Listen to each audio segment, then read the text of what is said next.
What's up, everybody? Welcome to the Radical Roots podcast, where we dig deep to reach high. And of course, as always, progress through action. I'm your co host, Payron Baxter.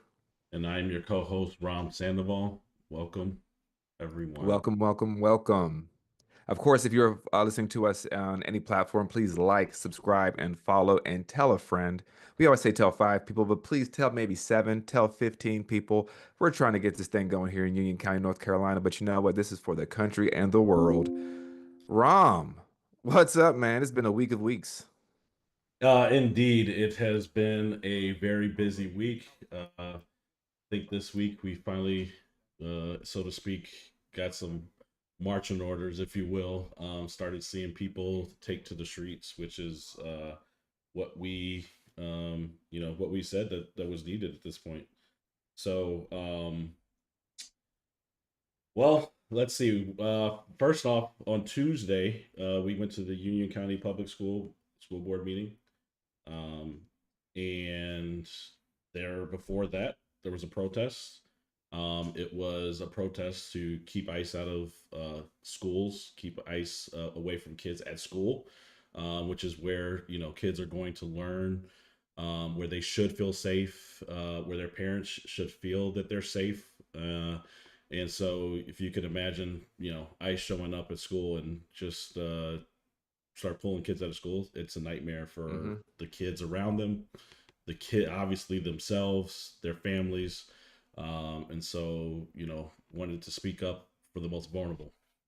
So you were out there, you called me up, you gave me the best signal, and tonight, one of our guests, or our guest tonight, yes, she the guest of honor. She was the organizer of that, and I think I would say we had about 40 people out there chanting and showing up. And I mean, at least 40. I was gonna say like 100, but maybe 40. I mean, sure, I'll say 40 million. I don't know.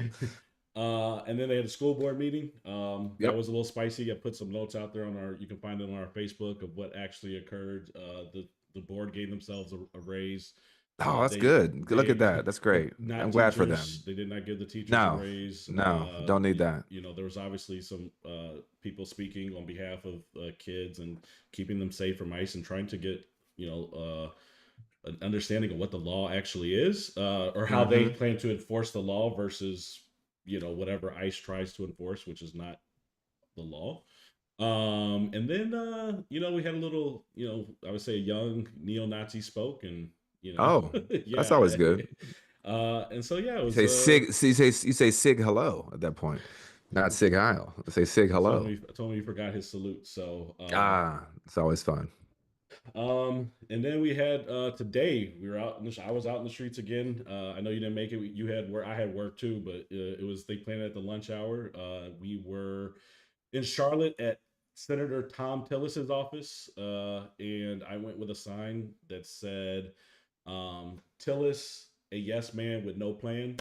And like that proves to be true. Out there might have been like 400 people. It was a lot of people. For midday rally. Definitely showed up. Lots of signs, lots of chanting, cars honking, things like that. Awesome. A couple haters, but that's to be expected. Cool. But we showed up, and the Indivisible. So Indivisible put that on. They had an event yesterday. Nice. Indivisible's organizing. They're doing things in different areas, locally, places all over. I like Invisible. I like what they're organizing, and they're trying to grow, reach out. A lot of people are like, "Hey, Indivisible." Yes, you said invisible. Invisible. Oh no, Invisible. Right. Thank you for I mean, I'm sure you don't like Invisible, right? But no, it's good, man. And ironically, and I'm also going to be on Saturday. I'm going to a protest in Charlotte. It's going to be for immigrants and of course Palestine. So this is no walls from Mexico to Palestine. Trying to converge these indigenous movements, because we have to remember all this is about indigeneity, colonialism, white supremacy, and at the end of the day, eradication of colonial cultures. So, but without further ado, because I know our friend Nayra, she is cooking and getting her family together, and I want to hold her up. But let's introduce our amazing guest tonight, Nayra. There she is. How you doing, friend? Hi, doing well, doing well. out here That's right. We cooking. out here. We out cooking. Now you made what tonight again? If I can get it right, Uh, is Sopa fría. sopa fria. Sopa fria. Okay. Okay. So she's a woman of many talents. She's an activist. She's a chef. She is a street phenom. This is again the incomparable Naira. Is it Valle? Am I saying it right? Valle. Yep, Valle. Awesome, awesome. Well, Naira, we met on Tuesday at the protest that you had organized at the Union County School Board meeting, public school meeting, and I was just not blown away. Right, we had media out there, we had folks from all over. I think again the coalition wasn't just Latino folks. There's of course Black folks, there was white people, there was young people, Right. there's folks from all over. Your different identities, and I thought that was really a coalition of the willing. I like to call it folks who were actively there to care for the underserved or folks who are oppressed in the crosshairs of what's going on. But yeah, if you could just give us a little bit of background about yourself first, just kind of tell us who you are, and then we'll go from there, my friend. Yeah, of course. So my name is Nayra Valle. I'm a resident of Union County. I was born in Monroe, raised in Monroe. There you go. I'm in a mixed status family. So some of my siblings were born here, some were born in Mexico. Mm, Um, both parents are from Mexico. My dad actually got deported mm, when I was in elementary school. So I actually went through the deportation, um, freaking out process. when I was a little girl and going through it, just like many kids are going through it right now. So it's something that I don't want other kids to go through. So that also motivates me a lot to help my community. Um, and then I have a little one. He'll be in pre-K this year. Nice, nice, nice. Well, that's awesome. That's awesome. And you said in your family right now is also mixed status, or is that just you just mean like your parents was mixed status family? We have a mixed status family. Well, even right now in my own little family that I've created, my husband, he was born in Mexico. He is from Mexico. He is from Jalisco, Guadalajara. Okay, yeah, So, so he is also an immigrant. Of course, we're working on his green card and everything. And yeah, that's something that many people don't understand when people say, "Oh, why can't you come here the right way, the legal way, according right. to." But what a lot of people don't understand, don't know that if it was easy and it was something that was simple, then everybody would be legal here. Mm-hmm. And Mm-hmm. something that really aggravates me a lot is when they say that because would you really think that people are going to want to go through the desert, want to go through water, got to go through all this crazy stuff to get here, pay all this money, risk their lives, their kids' lives, their wives' lives to get here and pay thousands, like $20,000, $15,000 for a coyote to get them here and risk everything? Wow. Like, if it was so easy, they wouldn't have to do that. They would just Is get that that money. 20,000 American or like 20,000 like? American money. Yeah, yeah, yeah, yeah. Coyotes aren't gonna get you here with pesos. Whew. Yeah, you have to have that American money, dollars, to Mm, pay. And another thing that a lot of people say, "Oh well, my family, they got here the right way, and this and this and that." Okay, but who was here to support them, to help them, to fund them to get here? A right. lot of us don't have that. A lot of us don't have family members over here. A lot of us are blinded to get here and don't know nobody, don't know what to do, don't have a place to stay, don't have family, are in a whole new world to them.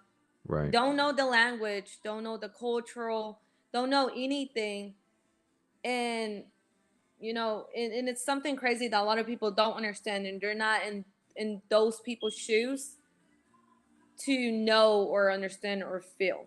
Yeah, I think it also too like, and then when you come here, it's the otherizing too, right? Like I was explaining to someone earlier because they knew you were going to be on the show, Right. And this is an older white woman, but she was saying that like how she had to change her mindset over the years. And I said, yeah, you know, the propaganda to get us to again think of the word immigrant and think of Mexicans only Right.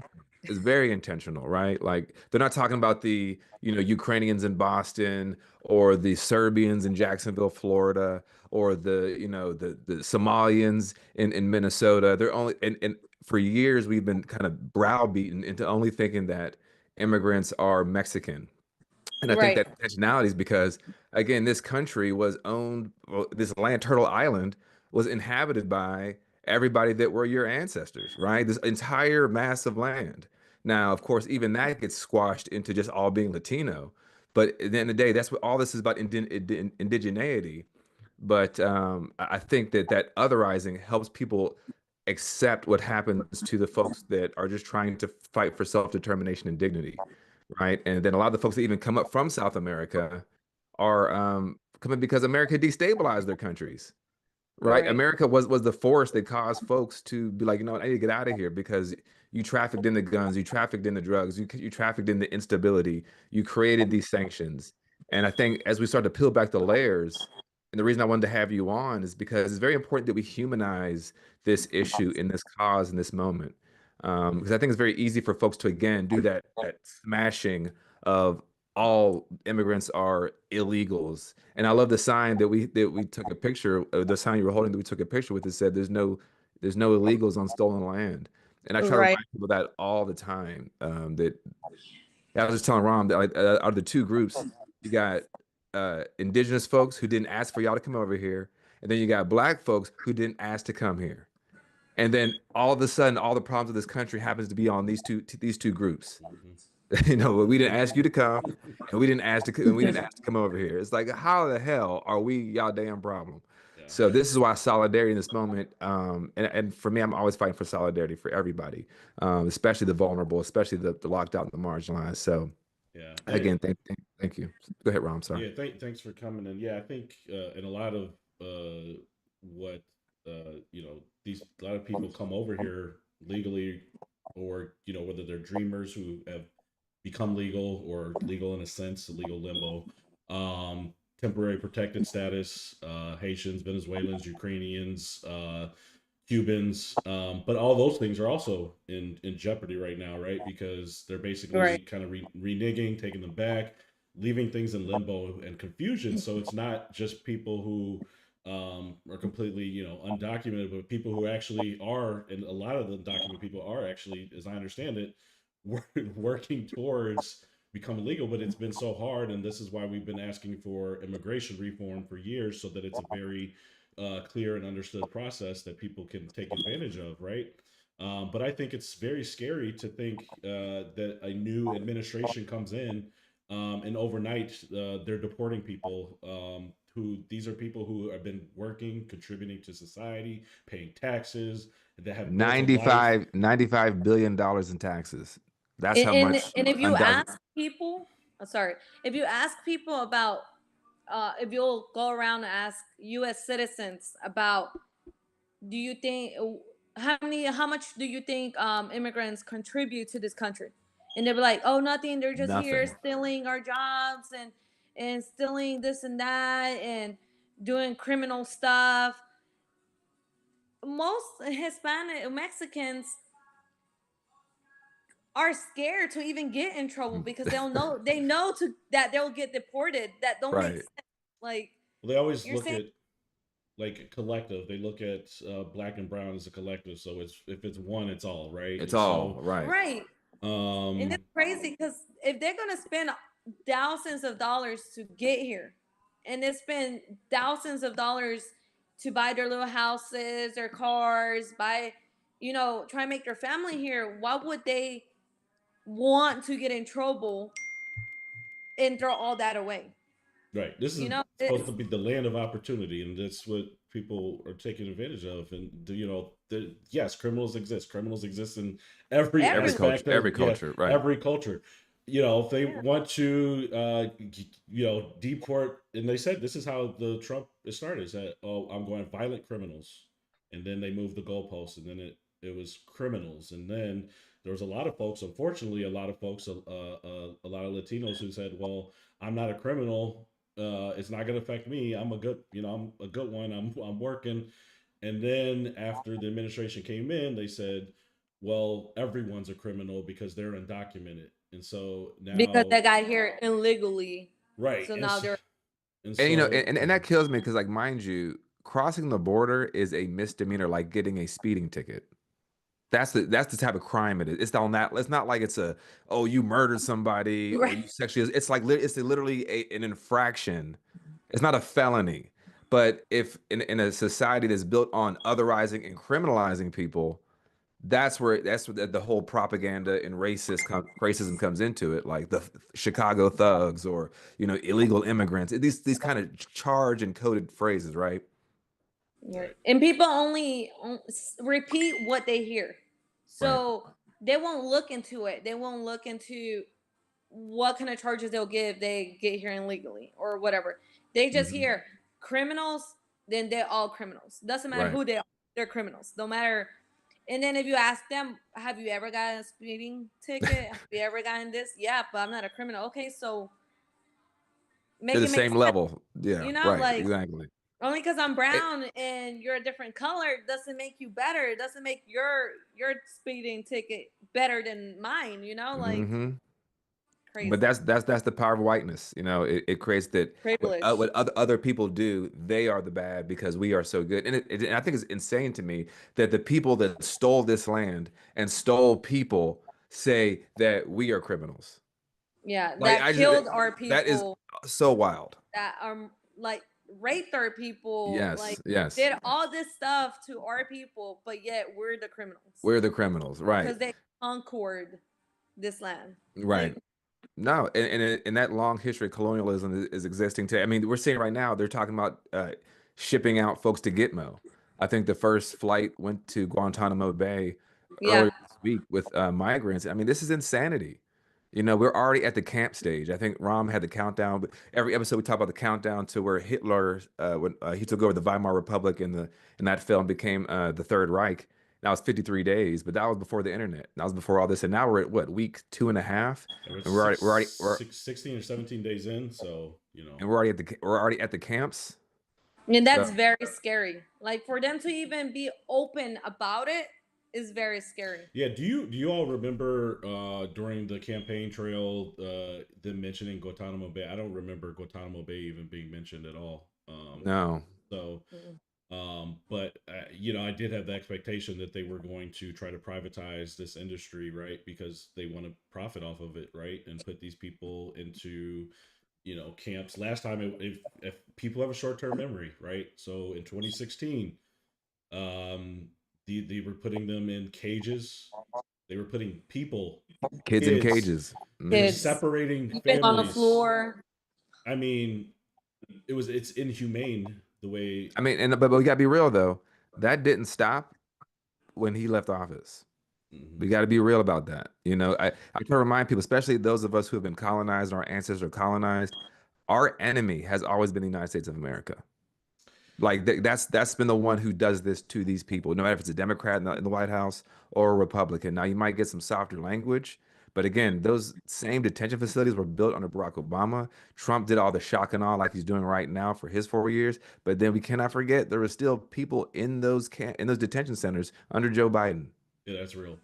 Um, he, Joe Biden, he did have, I think, the reunification initiative, which Trump has already pulled that back, right? To try to I'm pretty sure, I don't know how successful it was, but my understanding it was successful-ish, Well, right? on that, do you guys remember like a couple years ago? I think Ron, I told you about this on our first couple episodes, but there was these kids that they would go to like factories and they would like they would go blind or they would lose their scalps and they're like these are like high school or young kids. They're like, why are they working? Those were some of the children. Again, America Or like has always trafficked all children. or like all the kids that they took from their parents that were immigrants and they put them in cages, and all the kids they lost. Mm-hmm. Mm-hmm. How do you lose kids that you You have don't. caged up? You don't. You put them to Where work. they go? Yeah, like And and it's that's what's crazy. scary. That's what's scary. So Naira, I don't want to hold you up too long here, but we have a few questions we want to get to, and folks wanted to. We got a few audience questions too. Who saw you on our promo? But starting off here, how did you get involved in activism? Now, was this your first time setting something up like this, or have you done protests in the past? Give us a little bit of that. No, actually, I've never been to a protest before. Wow. Uh, it's just something that now that I'm a adult, a mom, um, it makes me hurt because my kid is gonna start pre-K soon. Yeah. Whenever he makes friends in school, and if they're immigrants, obviously you're not gonna go around asking your friends, "Hey, are you an immigrant? Were you born here?" Like that shouldn't matter. And kids don't see color, you know. Right. So for me, I felt it even made me want to cry because I was like, "That is crazy." Like, why would you deport kids in school trying to get an education? Try and better themselves. Because this is the land of opportunities, right? This is the American dream. And I was thinking today, I was like, what is the American dream? Mm. Because Who dreamt it up? yeah, because I was even thinking so hard today, like, what is the American dream? A lot of people, like in other countries, think, oh, we're gonna go to the land of opportunity. It's like the ocean, something beautiful, like the beach that you're gonna go have fun, make Yeah. friends, make money, have have your house, your car, your family, and then you get here, and then it hits you like this is not what I thought it was gonna be. Like Right. literally here, you work day and night, and you don't And even that's the see your dream. kids. I, Like I was thinking today, like is the American dream a dream only that you only dream Hello. about? Hello. Hello. Because I don't see it. Like it's It's why black people said you got to stay woke. Yeah, right. it's and it was probably propaganda to a degree back then, right? But I know like, Well, even growing up, right? Growing up, I'm like, America, Pledge Allegiance, like Americans, even through 9/11, post 9/11, like oh man, that was big. bomb Yeah. those people, like get them back, and da da da da. We're the best country on earth, and and then you realize and you start to become enlightened and learn the history, like the real history, and you realize that like damn Americans have been very terroristic for the entire existence, The not entire just time. it never really ended either. Never did. And when you think about what we did to Iraq and Afghanistan, we didn't just Yeah. go after the terrorists, and truly, we never really went after the people that were really behind it because it was Right. the money. Saudi But Arabia. thank you, the money. But uh, we caused a lot of stuff, and we continue to cause a lot of stuff. And even in Latin America, the reason why there's a lot of instability in these countries is because the United States involvement. And what happened in our election interference. America's been doing that. America's been That's doing right. it in other countries. So the chickens came That's home to right. roost. That's right. So we're not immune, and we have had a heated debate and somewhat off topic this week. Not that heated, but like on my Facebook, and we're talking about the moral high ground, and it was about Palestine and America. And it's like, well, in Payron, you mentioned this, like America's always like every president has been a war criminal by No definition, question. No right? question. And there's no way around that. And it's like no one really has moral high ground, like, and it's hard. It's a struggle, but and you think it like all these things, like the American dream, like yeah. Well, I So mean, I think the dream part is actually the dream is for others who, again, are willfully asleep. This is why there is an attack on education. This is why they don't want people to have critical thinking. This is why they don't want kids to be able to actually see each other and then be creative to come up with new solutions for the world that they're dealing with as children. So if we keep kids segregated, we keep kids isolated, we keep kids, angry and racist and xenophobic, then that project, that dream of the racism of it all can actually come to fruition. But the problem is the rest of us are here. So every time they see us, it's like, well, why are black people here? If America's so great, why'd you have to bring them people over here? If this great dream was here, why are those people here? Why were they in chains for a quarter of a millennium? Why did you kill all those indigenous people if y'all are so fantastic? You know, it's like, and that is the lie of it all. And I think this moment is called the imperial boomerang. And Ron, I'm glad you brought that up about like Iraq. Like what you do in other countries, what you do to other people, that boomerang, it eventually comes back home. And that's what we're seeing right now. Talking about Guantanamo Bay, right? We were fine with that when it was Al Qaeda and other folks, but now we're talking about, you know, first it starts with the immigrants, but now they're saying it's just American criminals. Soon it will be dissenters. And that's what scares me. And I think Naira, when I saw you speaking to the board at the school board, you were saying that we're people too. Right. We're humans too. And I think that gets lost in the whole saying immigrants and illegals because all those are dehumanizing terms. What you're not saying is person. And I'll try to make folks be aware of that. When you're not saying person, like that is an undocumented person. You know, that's not a slave.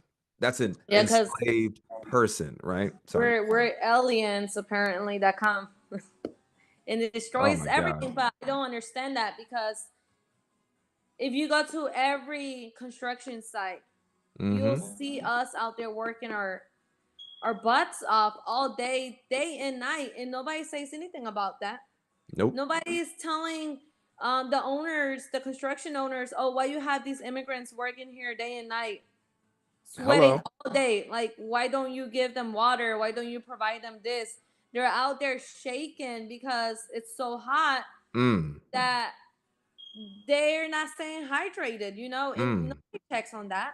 That's that's even on OSHA right there. Like they don't check on And that. look what they're doing to OSHA, trying to gut that. So there's no protections for workers. So again, we're going back to this overseer slave master mentality where you can be as brutal as you can on the worker, no matter who the worker is. So folks Right. saying it's okay for the immigrants, they're coming for y'all too, at y'all workplace. And, Yeah, but they feel privileged. They don't think it's them too. They only see everyone else, but Correct. not themselves. But when it bites them, Mm-hmm. then they'll see what we're fighting about. Mm-hmm. And I think the problem is I don't know if they're going to be ready to be like, I'm ready to stand in solidarity because a lot of them don't know what it means to be in community because for so long they've been individuals. Right. And that's the thing about we all have cultures. And the one thing I always say, whiteness isn't a culture; it's an ideology. The people that believe themselves to be white, because what was a white person in 1619? What was a white person in 1920? What's a white person in 2025? Those are three different things. right. So if that can expand and contract, and right now we're in a contracting phase, like it has to be enforced through brutality. It has to be enforced through taking away books, taking away diversity, equity, inclusion, taking away spaces for people to say we have to erect and reassert the right the racial hierarchy, the racial order. You know, and that's what's scary. But what is all this impact of all these like the xenophobic rhetoric in these executive orders? From of course the top of the government, but then also regular people. How has that impacted you? Like just I mean, have regular people, have you seen the change over the past couple of weeks where they've been getting a little more Like, direct, I guess? Like just regular people in the community. Have you seen that?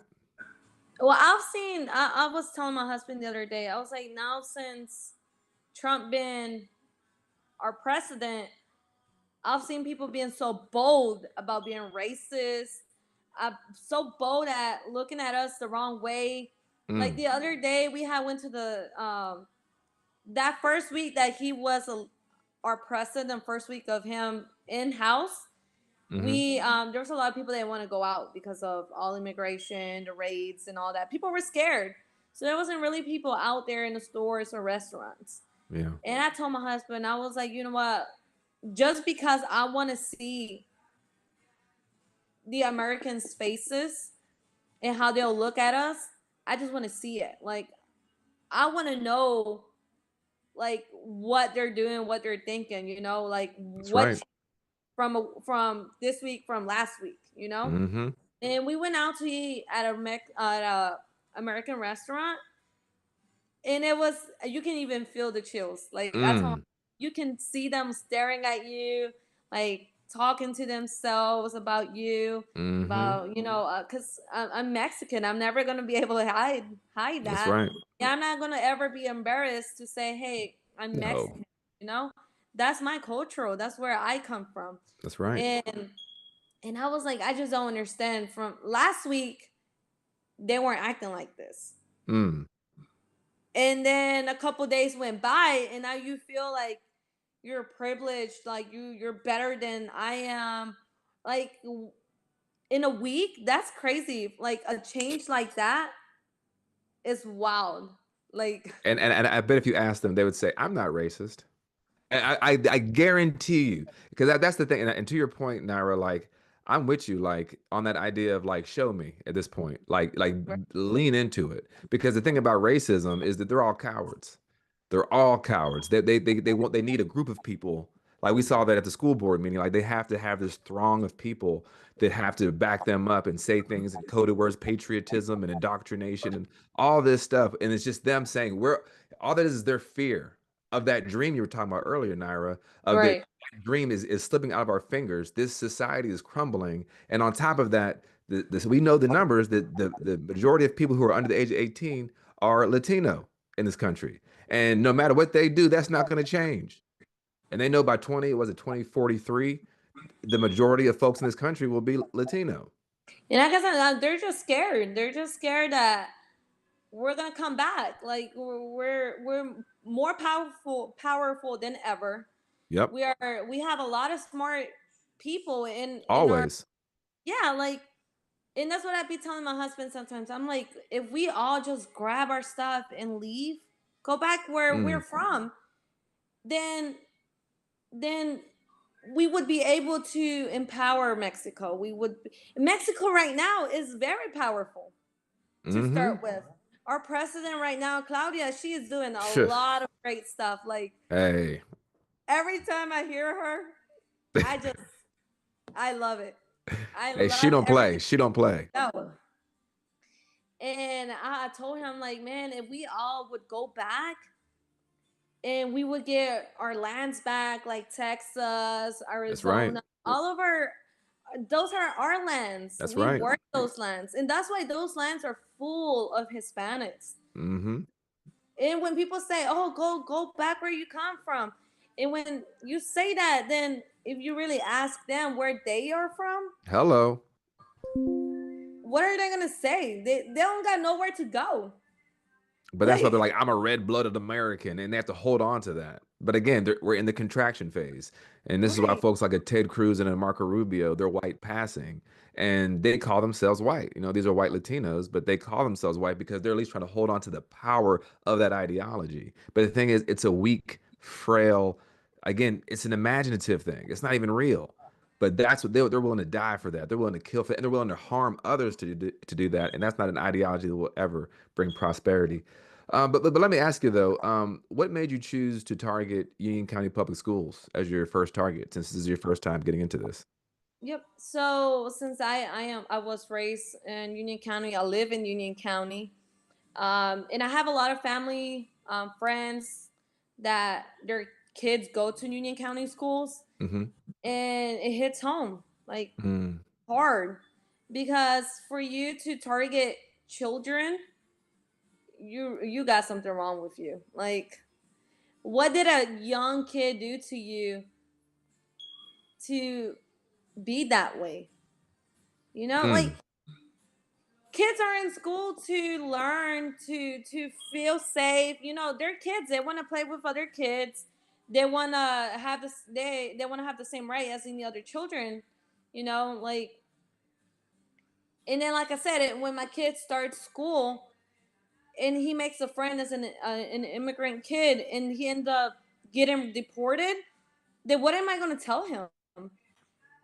He's a kid. He won't understand that. He won't know why his friend was taken. It's You know, trauma. It's terrorism. You know, that's when you have that, because that stays with you. I mean, the fact about your father at 10 years old, and I don't know how old you are, but you seem to be older than 10 years old. That stuff it stays with you, right? Like it's in you, and yeah, it shapes the way you see the world. It shapes the way you see the United States government. It shapes the way you see fatherhood and relationships and right. abandonment. You know, so that stuff is terrorizing. I mean, but how many people do you know that have been impacted by some of these American policies? So I have a lot of family that has been deported. I have a lot of family that, Mm. you know, kids were left and I actually fostered one of my nephews because he was taken from his parents. Wow. You know, stuff like that that people don't see, don't understand because they're not in that position. Mm-hmm. But since I've seen it all, I've felt some of it. It's just it destroys you. You know, Mm. it destroys the way you see a lot of stuff because when it's like in workplaces too. For example, in workplaces, you'll always see the manager being an American U.S. citizen, obviously a white person Mm-hmm. to bring it down to. If you supervisors, even for example, in a plumbing company, new construction plumbing company that my husband works at, Mm. all of the plumbers are Mexicans, but you would not see one being a supervisor, a manager, or the boss. Mm. You won't see one, and they won't let you They won't let you. have that position because you don't know the language. A lot of them do. You're not the cultural fit to be the manager. Yeah. Oh, you're not gonna be able to manage it. You know, with all the other supervisors when they talk and meetings and stuff. And it's always gonna be like that. It's always gonna be them on top, no matter Me- what. Merit based. You're the merit. No matter if they don't even know how to do the job. A lot of these supervisors don't even know it. They'll call their workers and be like, "Hey, so I need you to go do this, this, and that, and let me know how it goes. Like, figure it out." Okay, Yep, so if you that's how don't it know is. it, how are you the supervisor? How are you the manager? How are you doing this and you don't even know how to do it?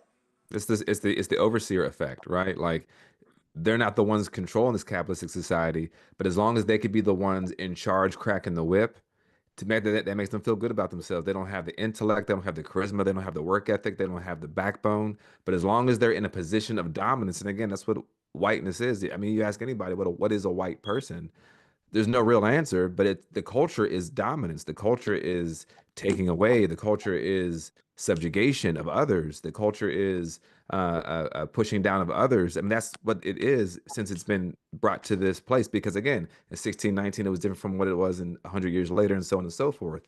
But yeah, we're in a moment now where they're trying to go back to this antebellum moment where everybody had their little place on the hierarchy on the ladder, but we have to crack through that. But how do you want others to show up for you in this moment, or you and your community, not specifically you, but what do you want from other people that are not Latino, Mexican, or Hispanic? Well, I feel like because it's not hurting you doesn't mean that you can't help. That's You right. know, there is the way I see that sometimes is privilege. You feel privileged. You feel like it's not going to hurt you or your family, so why would you care? Right. That's being privileged. Mm-hmm. You Now, know, it go if ahead, you go ahead. help others. Oh, go ahead. No, go ahead, please. Sorry. Oh, yeah, I see that as being very privileged because you're not getting affected. You don't care about others clearly. Mm. Then what are you teaching your kids? Mm.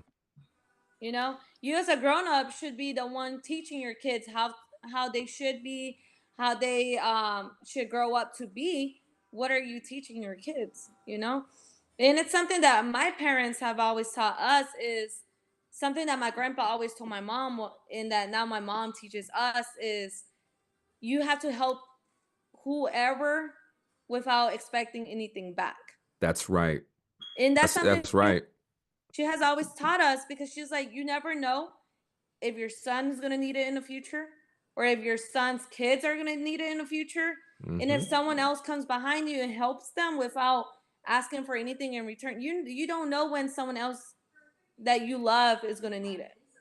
Yeah, And I think I was sorry, just to Ron. say, Yeah. I posted today a little quote: "When we're not hungry for justice, it's usually because we're Mm. too full of privilege." And that's like Mm. that That's right. hits. I think because a lot of people, and I consider myself privileged. I think it's Yeah, a spectrum, right? I've for always sure. considered myself privileged, even when my version of struggle Yep. growing up. But like people need to realize, and we always talk about the Martin Niemöller quote. I know somebody had mentioned that at the school board meeting. School board. You know, when they come for us, and then a lot of people just don't care, unfortunately, until it's them. But we need to waken people up now, because they're coming for a lot of folks, and every day we see something more. Today it was, you know, they're coming for non-Christians. That's Yeah. I'm a Christian, but not that brand of Christian. Mhm. Like, so you know, I think it's important to look at, even you know, after the day after the election, I had like an Instagram. It's probably one of the first few times I got on Instagram. I didn't used to do podcasts and stuff, and I said, you know what, I'm looking out for me and my own. I don't care about anybody else. It's just me and my family. And then I said, even then, I was like, I don't know, but I'm not really built that way. I'm not built that way. Like, I We're can't not just like stand that. by. Like, it's not in our DNA. I can't stand by the injustices. Right. And so Right. I'm out there Tuesday. You know, for the when we were outside the board of education, that was Mhm. my first protest here in Union County. Mhm. And you know, like I said, I'm half Mexican. I don't have family, direct family members that could be affected of what's happening currently today. But it doesn't matter. I don't care. Like, That's I'm right. talking about, That's especially right. kids, the most vulnerable, like putting them That's through right. Right. trauma. So I'm out there. I'm gonna be out there. I don't care. We're gonna have to rebuild a coalition. A lot of people, unfortunately, are gonna have to see things for themselves and realize that they made a mistake. These laborers, white women, That's you right. know, all of these people who literally thought that it wasn't, they didn't mean what they said. They literally told you. You didn't That's believe right. them. All But these unfortunately, you DEIs. know, we're gonna have to build a coalition. We're gonna have to build a black and brown coalition. I've been black and brown my whole life, so I've always, and we're, you know what I'm saying. It's a So, good place to start, Rom. It's a good place to start. but like, it's how else? I don't understand how else. And the only way the whole time it happened in the past was coalitions, That's right. coalitions between Fred the Hampton. white poor. Yes, Fred Hampton. He had a coalition with the white poor, the working man. He had coalitions with the Latin. Latin Kings. Yes, exactly, Latin. And so it has to be that again. Palestinians and blacks. That was a Yep. coalition, Yep. right? Jews and blacks. So I know people are still stinging. I know people are still stinging. And if I could, honestly, if every pro-Trump undocumented immigrant, I think if I could let them go, they could go. But it's not. That's not the way it works, right? I know That's that. not So right. I'm gonna have to fight. I have to fight for everyone, and that's just what it is. And they're gonna be beneficiaries. That's how I feel. And that's okay. And that's all right, because when you're fighting for other people, again, you're not trying to do it to get some sort of a pat on the back. And I've noticed the folks that are trying to get into coalition, they still want to get like a grade every time. So they're like, I'm the good one, right? I'm the good one. It's like, look, look, we're moving forward. We don't have time to like say you're good. Like, we're moving forward because we got shit to do. We're not sitting here being like, oh, but I'm a good one, right? I'm a good one. And like, they have to get over that shit. But that's the point of like being an individual in a society where they've been individualized their whole lives, but we've been lumped together as black or Mexicans or Latino. We've all been lumped together in other eyes. And So we we're always been together. right. We've Like, always been together. because It, one thing, like Monroe High School, for example, right? mm-hmm, When I went to Monroe High School and I went in freshman year, and even Monroe Middle, even in middle school, mm-hmm, it has always been us Hispanics and blacks. mm, Always. You wouldn't ever see a white kid in Monroe Middle or Monroe High School. mm. If you would see some, it would be like maybe 10 max in the whole school. Right. Spread out. Yeah, and it's something that it's something that I've seen, that the privileged schools Mm-hmm. are always all white kids. Segregated. They're Yeah, segregated. I yeah. mean, they're Or segregated. the other thing that I would see is something that always made me really mad was, and I still to this day, when they talk junk about those schools, I Mm. always get in it, because you're talking about these lower income schools are the bad schools. It's where all the gangs are at, is where all the drugs are at. But what they don't know is those privileged schools is where all the drug parties are at. Hello. Hello. Like, It's true. and they're always gonna blame the lower income schools, but they're not watching their kids. them to themselves, oh, my kids are really good, they're having the best grades. You're paying for those grades. Mm-hmm. That's Your DEI. kids You know, are are generational wealth is DEI. yeah. Or sometimes even they're so privileged that they don't even have to work for anything because their parents already left them everything to Right. My already dad's be an set attorney. in. My dad's a doctor. My dad's a this. Like my dad's a politician. Like Yeah. okay, my dad works at the plant. Okay, and Right. you know, and the books we got are from 3 editions ago. And you know, my teacher is a sub for half the year. And I mean, again, and then we still make it to these upper echelons. We still make it to college. We still make it to grad school. And Right. then when we get these professions, then they're like, oh, I don't trust that person. Like I would trust a black doctor, a black attorney, a Latino doctor way over a white one because I know that they had to go through not having the right books, going through a Right. racialized caste system, and then still making it through, and then still being the top of their class. I Like absolutely would trust one of those doctors or lawyers. Yeah. not even going very far. My little brother, his name is Angel. Oh. Sorry, I was um, queuing up. I was my queuing up the little clip. Sorry. my little brother, he's currently a sophomore at Chapel Hill, Mm, UNC Chapel Hill. that's right. He got a full ride to go to Chapel Hill, Nice. and he comes from a low income school. Mm-hmm. Even him himself didn't think he was good enough to get Mm. into Chapel Hill, Wow. because that's where all the rich white kids are at. You know, none of them don't even have to do anything. If they get in trouble, it doesn't matter because they have family that was Daddy. graduated from there, or they got family that's donating to the school. It's Mm-hmm. whatever they want to do. But us, like That's for right. him, he works hard to be there, to have that seat, and he That's right. still feels like he's out of whack. Otherized. Mm-hmm. Yeah, he still feels downgraded. He feels like he doesn't even deserve it. Like, and it's so sad because he feels like everybody in his class are white, and then there's this one white. I mean, there's this one Mexican in there. Like, he feels not even safe there sometimes. Yeah, You know, I call it the it's like being a fly in milk yeah, and it's so for black sad people. because You know. it Yeah, just I think a lot of us have been conditioned to feel that we don't belong in those spaces, and it That's takes right. some takes a little bit of work to overcome that because Mm-hmm. they want us to feel like we're not supposed to be there. But I searched out a diverse school, college, and went to DePaul University because I Okay. wanted it reflected. I wanted to see a little bit of everything. Like that's right. America to me. But Yeah. at the time, I had like some sort of scholarship that was, I guess you would call it a DEI scholarship, right? But He's a uh, woker. He's a woker. but the goal was to keep the it The diverse school because of diverse. diversity Right. thought, right? Right. And to bring in kids that like they come up in areas that don't necessarily see as much opportunity in front of them, right? But they have the aptitude, they have the brain, the knowledge to Mm-hmm. perform, and if they are put into the right environment, then they can excel.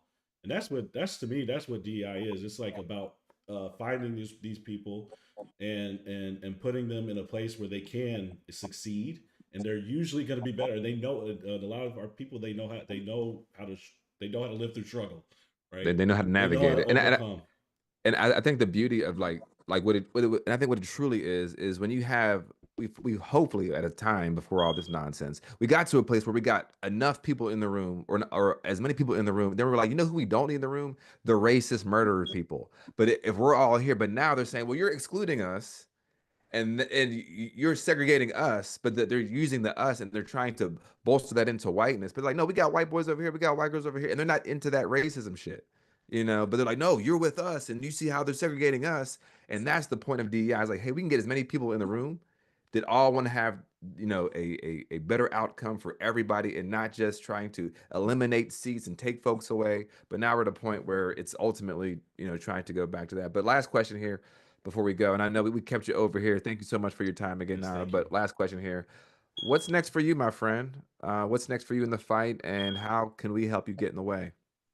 So the next thing I was hoping to plan is Yeah, I'm still working on it. So I'm hoping it happens. If not, then I'll be pretty upset. But I can only do so much. If it's secret, don't let it out. It's okay. If it's a secret, like, oh, I'm trying to plan, bam, bam, bam. But if it's like, if you can share it, share it. But No, yeah, yeah. So I was trying to get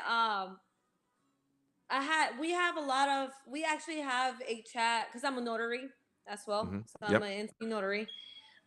So I have this chat with a whole bunch of notaries that are in Greensboro, Charlotte, Union County, all over the place. yeah. Um, they did already did an event in Charlotte like maybe a week ago, Hmm. where they did free POAs for parents, for their childs, for bank accounts and stuff like that.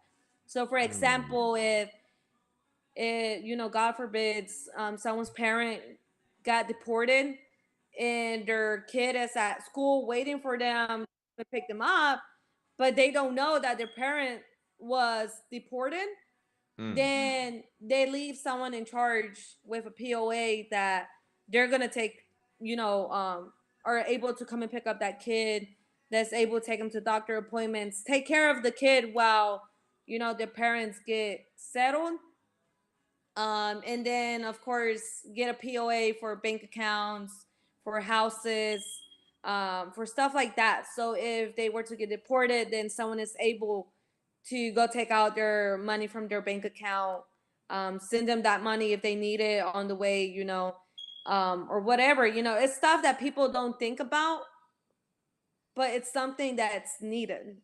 Just in case if something happens, then they have a plan. Nice.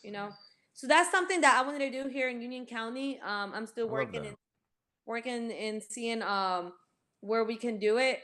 I'm also trying to see if we can get a lawyer that can go come to the event, go over all of their rights, like don't open the door, you don't have to talk to them, know your Right. fifth amendment, stuff like that, that a lot of his Mexicans don't know about, just because it's a language barrier, and then besides that, they don't even know the laws here. So if anybody comes to them, they're scared, they don't know what to do, and they're just gonna do what they tell them to do. Yeah, And a lot of and times, go go ahead, ahead. go ahead, go ahead. Oh, I was gonna say, and a lot of times their rights are abused because they don't know them themselves. Yep.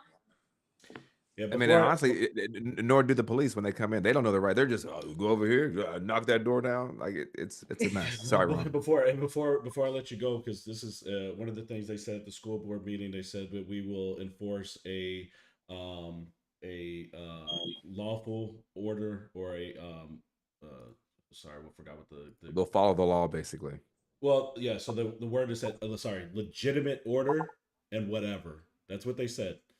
Oh yeah, So yeah. a legitimate order. So first off, executive orders from Trump does not create new laws. It does not The Constitution, right? yeah, it does not create or change any existing laws, right?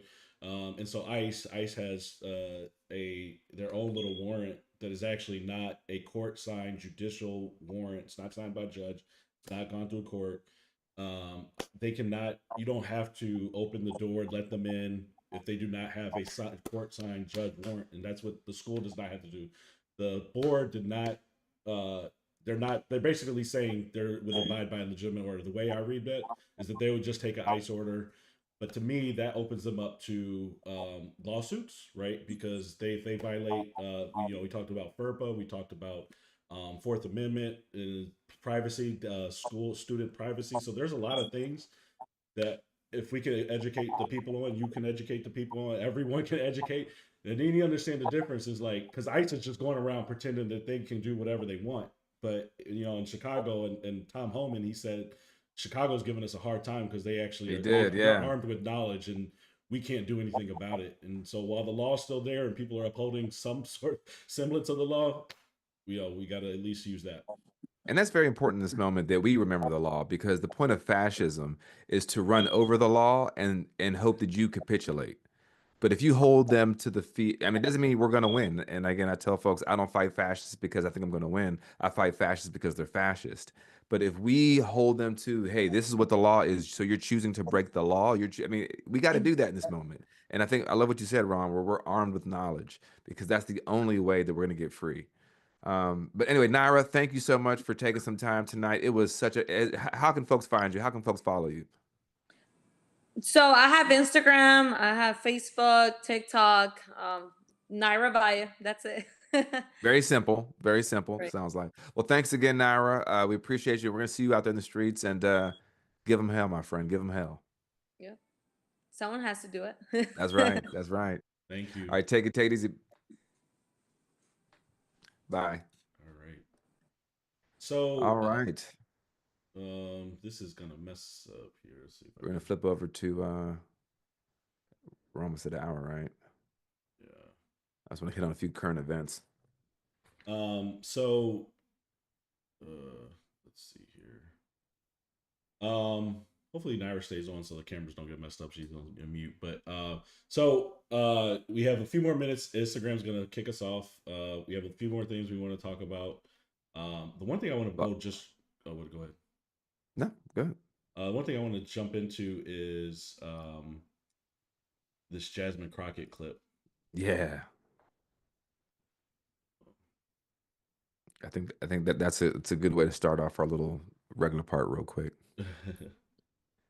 Get us fired up. Listen, if you are competent, you are not concerned. When I walk into start that over real quick. I want to hear the beginning. Start that over. I don't feel away and go back to the Bennett. What is she tired of? I didn't hear it. Last night, and boy, she got these racist white folks upset. Roll it. Got this all messed up. I am tired of the white tears. Listen, if you are competent, you are not concerned. When I walk into Congress every single day, you know why I don't feel away and why you can't make me doubt who I am is because I know that I had to work 10 times as hard as they did just to get into the seat. When you look and you compare me to Marjorie Taylor Greene or me to Lauren Boebert, there is no comparison. And that is the life that we have always lived. So the only people that are crying are the mediocre white boys that have been beaten out by people that historically have had to work so much harder. This is why they don't want us to have education. This is why they are trying to literally say we won't fund the HBCUs because they know that if they've already gone after affirmative action and they're saying, you know what, don't allow them to come into, say, these PWIs, as we call them, don't allow them to come into these institutions. We know why they created the HBCUs in the first place. It was because they wouldn't allow us into the white institutions. And so now they're not allowing us in. And now they're saying, you know what, we're also going to defund the HBCUs. You know why? Because they don't want any more Kamala Harrises. They don't want any more Jasmine Crockett's. But I got news for them. I don't care what they do. We will fight to the end to make sure that we get our due. Because again, if you want to talk about the people that shouldn't be in this country, you probably need to look in the mirror because the last time I checked, the Native Americans who some of ICE have been rounding up, or the Puerto Ricans who are absolutely Americans. Listen, the only people that came and colonized this place are your ancestors, Trump. Whoo. Shit. I mean, I've seen that a couple times, and every time I know, me too, man. Like it's the way she can talk, like bravo. I mean that, and it's funny because this is the way the Democratic Party needs to take on these things, because I think for so long the Democratic Party has been using people of color as props, but like we need to let people of color do what we do, right? Because we know what these systems are, we know what these crazy white boys are trying to do. Right. And she's calling it out straight up: white supremacy, colonization, these white tears of these white people who are trying to harm us. And she's calling it out. And I think it is something that needs to be emulated by the Democratic Party, not shunned. Because I think she ran for a committee position too, just like AOC. Right. Yeah, I don't know for sure. But I think she did. Oh, she did. Excuse me. She actually ran for the head of the communications committee, and she lost to Debbie Dingle. And I don't know who that is, but she's a 70-something-year-old white lady. Yeah, Democrats, I mean, they gotta learn their lesson. I mean, I know my boy Jerry Connolly. I know his name Your finally. boy. It took about 4 weeks, but I mean, and even I've seen Hakeem Jeffries and Chuck Schumer, and they're so low. Like they're just not the right people for the moment. Right. They're not, Right. great. You put down a plan on paper. 10 But it's point just plan. not. You need somebody that's going to get people going, and that's it. That's it. AOC put the, she hopped on Instagram at this point, and I know they're leaders in the national party, but even for what I tell people here and locally or wherever you may be, just do it. Don't wait for somebody to give you permission, Right. because if there's something you want to do and you're feeling that inspiration, you can do it, and get over that self doubt, because I have a lot of, what I do at work too is try to get people energized and motivated, and Right. don't get in your own way. That's what I Don't.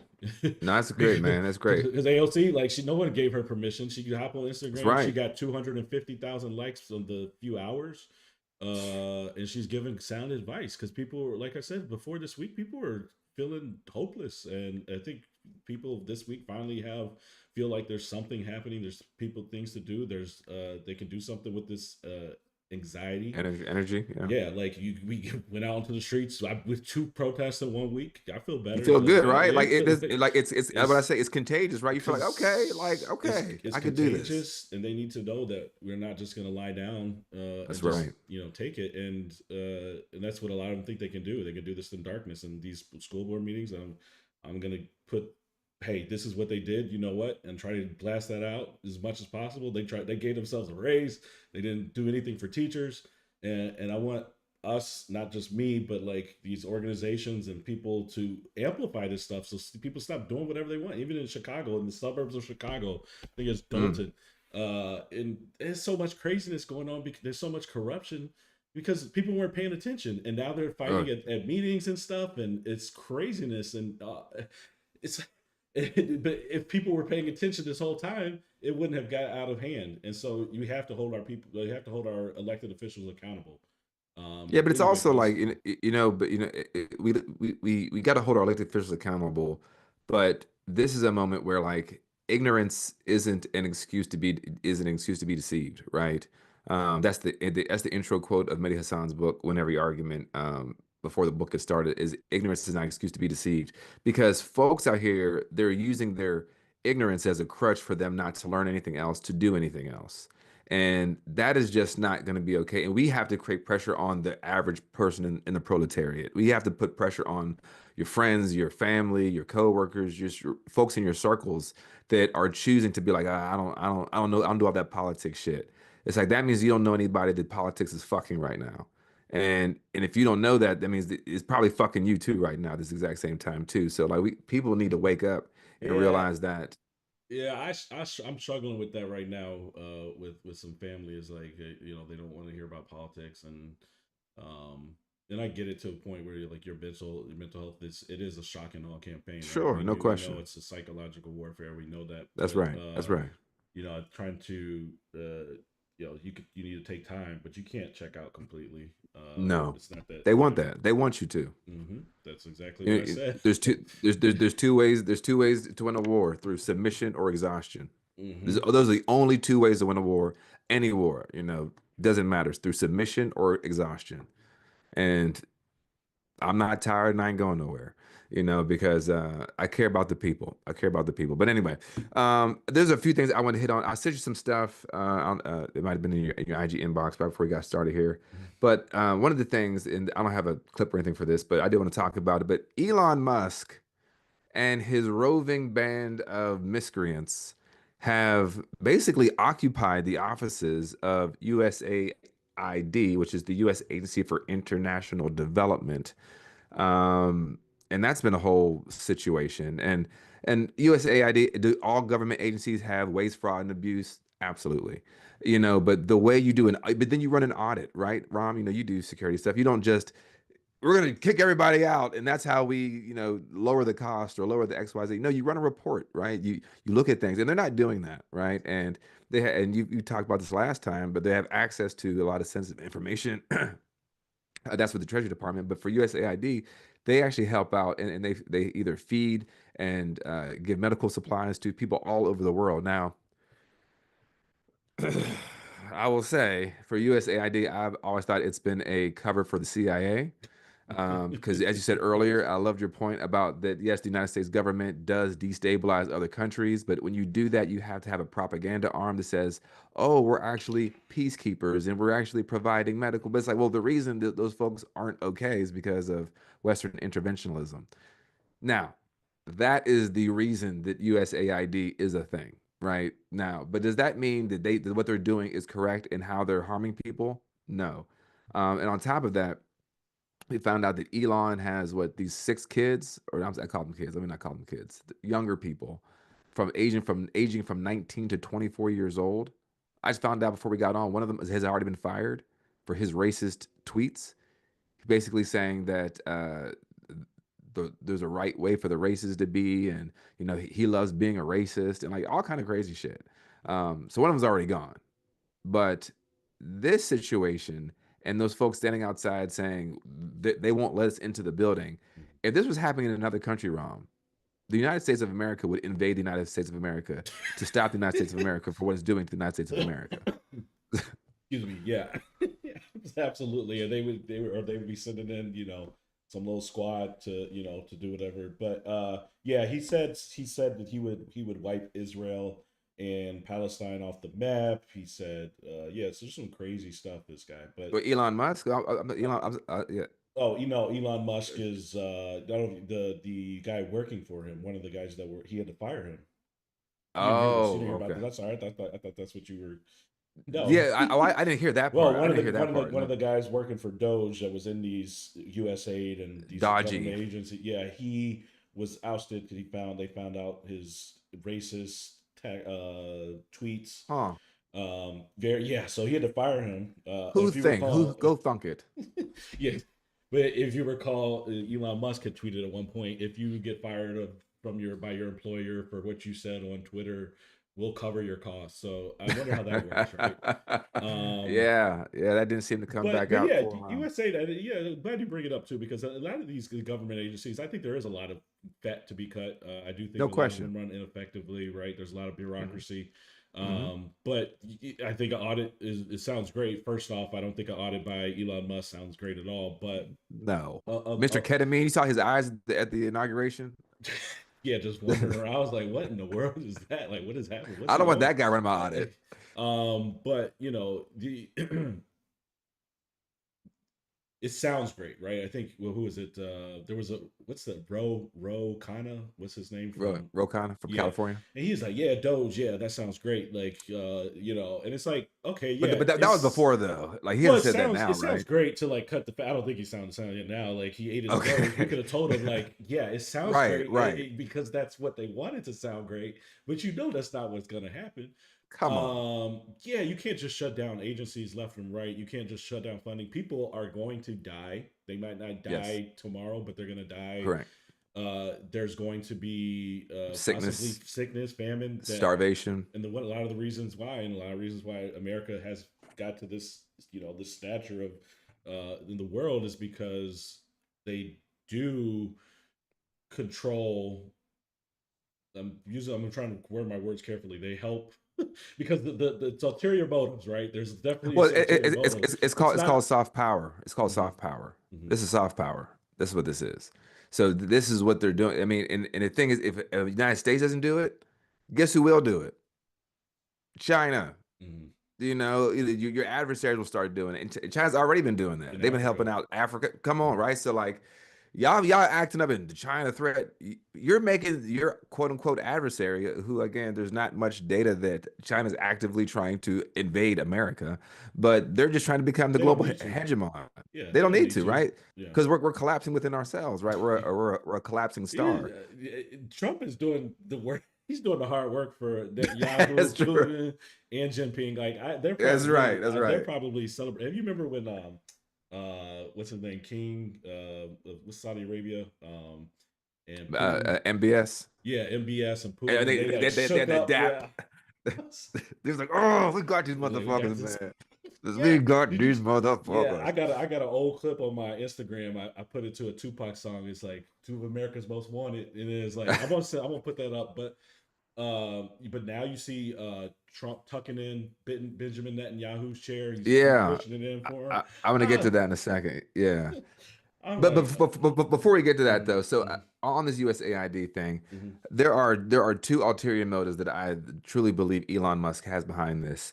mhm. One, it's I don't know if you heard, but Trump was out there on the tarmac saying that what's happening in South Africa is terrible, and we're gonna withhold aid. USAID, right? We're gonna withhold aid from South Africa because we're hearing that they need to give land to the good South Africans, which if you're not a person born under a rock, he means the white ones, the Afrikaners, the folks from who are the descendants of the Boer War, the invaders that came over and have still to this day, right now, February, it was February 6th, 2025, still have 68% of the land Right. of South Africa.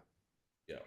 It, yeah. So it's this idea of like a white genocide, and Elon Musk has been on that. Of course, he's from apartheid South Africa. He's a 55-year-old white man, and he considers himself an African, but we all know he is not. He is a colonizer and a Nazi, and he has this whole thing that like it's the same thing what they're doing here, right? The white replacement theory of these white people being afraid because they don't have the same birth rates. And no matter what you do, that's not going to change the birth rates. And here in America, there are deaths of despair through depression, suicide, alcoholism, and drug addiction. So those are the things that he's trying to turn around. And Trump is saying, well, so genocide. And then to your point about Netanyahu, I think that's my second point is that don't forget, South Africa was the very first country to go to the International Criminal Court of Justice to file a complaint of genocide against Israel. Because who knows about apartheid and genocide? South Africa. So there's like a dual, global perspective, and I think that's why it's important. I think Huey P. Newton used to say, think internationally, but act locally.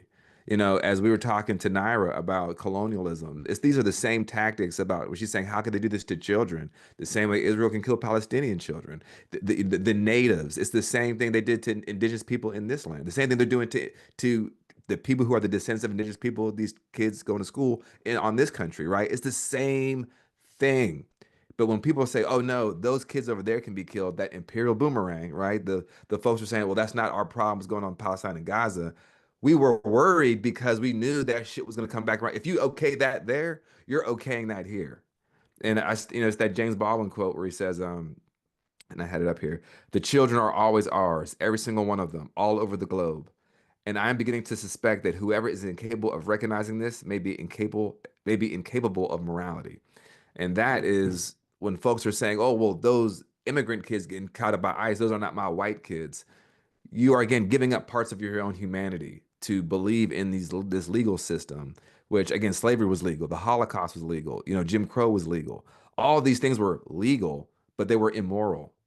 They were violent, they were terrible. Um, but I did send you a clip. I don't know if you could pull this up of the response from, if I'm going to get this wrong, Cyril Ramaphosa. Cause I'm sorry, I have a colonized tongue because my people were taken from our ancestral land. So if I got that wrong, brother, I apologize. But his response to Donald Trump was, mwah, grade A. It's in there. If you got that clip. Uh, I have one from a day ago. It's a 10-minute thing. So let me see if I No, can cue it up. it, Who it, is it, Cyril? it's, he's the president of South Africa. Okay. It's, Hello, it, sh- it, sh- it, about South. it, sh- it should be in your DM. Okay. Well, give me a minute to pull that up. Go ahead Take and your time. Anyway, but so what you're about to hear when Ram gets this up is this is how the world is looking at the United States. The world doesn't is over this, okay? And I think a lot of us here in the United States, we're still trying to believe that we are more exceptional, and what's happening to us is just another president, just another Republican, and Republicans are always trying to get rid of the government. They're always trying to change things. They're a little bit isolationist or war hockey. Somehow they're both the same thing, but this is a man who knows his history, Cyril Ramaphosa.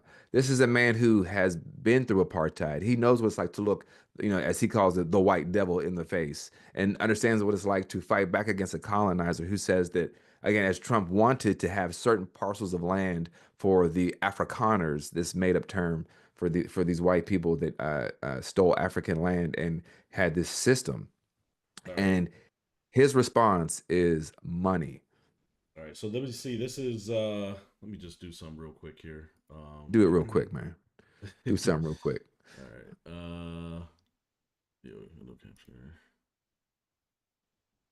Folks, we're still figuring out. We're on episode 10, but it's because we switched between 2 and 3. I had a little bit of a. It's all right. Is this it right here? This is him. That is not it. Okay. That is not it. That is. It's in your DMs. Yeah, this is the video. All right. Well, I'm gonna go back. Oh, I'm sorry. Go to 229. Go to 229. I'm sorry. 229. It should be. There's no 229. Wait. Hold on. Right, it should be the very top one from 8:24 p.m. South African president responds to Trump speech. Yeah. Oh, I see. It sends you all of them. My bad. Yeah. Oh, okay. Well, here. I got the exact thing. Here, see if you can play it. Can you just can y'all hear the audio? But this is here. Donald Trump fears so much. We offer this question of the land. I don't know what Donald Trump has to do with South African land because he's never been here.